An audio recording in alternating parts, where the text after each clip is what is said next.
Last but not least, secret agent. ചുക്കിനും ചുണ്ണാമ്പിനും കൊള്ളാത്തൊരുത്തൻ.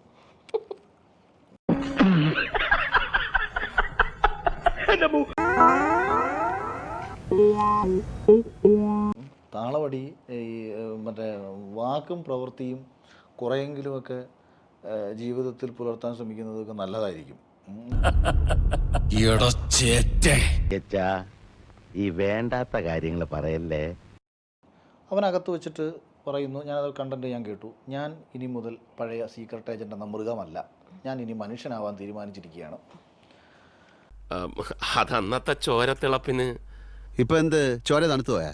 എന്റെ റബ്ബേ, നീ എന്നെ കുത്തുവാള എടുപ്പിക്കല്ലേ. അപ്പോൾ ഇത് പറഞ്ഞിട്ട് ഇറങ്ങി പിറ്റേന്ന് മുതൽ നരേന്ദ്രമോദി, സുരേഷ് ഗോപി തൊട്ട് കേരളത്തിൽ ആ സമയത്ത് നടക്കുന്ന വിഷയങ്ങളും പുള്ളി ഈ യൂട്യൂബിൽ നിന്ന് കിട്ടുന്ന കാശെന്ന് പറയുന്ന ഒരു സാധനത്തെ ഫോക്കസ് ചെയ്തുകൊണ്ട് വന്നിരുന്ന് സംസാരിക്കാൻ തുടങ്ങുന്നു. നിന്റെ ഒരവസ്ഥ. മേലാൽ ഇങ്ങനൊന്നും ചെയ്യില്ല.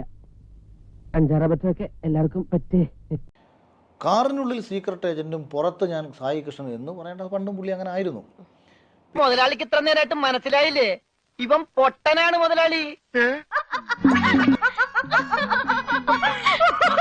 പിന്നെ പല പ്രാവശ്യം ഇരുന്നിട്ട് ഈ ലോകത്തുള്ള സകല ആൾക്കാരെയും വിമർശിച്ചതിന് ശേഷം അകത്ത് പോയി എന്താണ് ചെയ്തത് എന്ന് സ്വന്തമായി ഒന്ന് റിയലൈസ് ചെയ്യാനുള്ള ബോധം ഒരാൾക്കുണ്ടാവണം. എന്താ ഉറക്കം വരുന്നു. ഇവൻ ചെയ്ത പരിപാടി എന്ന് പറഞ്ഞാൽ സ്വയം അകത്ത് പോയി കഴിവില്ലാത്തവനായി മാറി.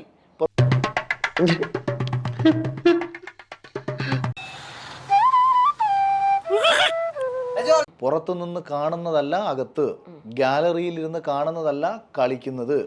ഇത് എല്ലാവരോടും കാണിക്കാനുള്ളൊരു മാന്യത ഞാൻ ഇനി പുലർത്തണം. കിട്ടിയാ? ഇല്ല, ചോദിച്ചു വാങ്ങിച്ചു. പോവാ. ഞാൻ പോകുന്നു. Bye bye.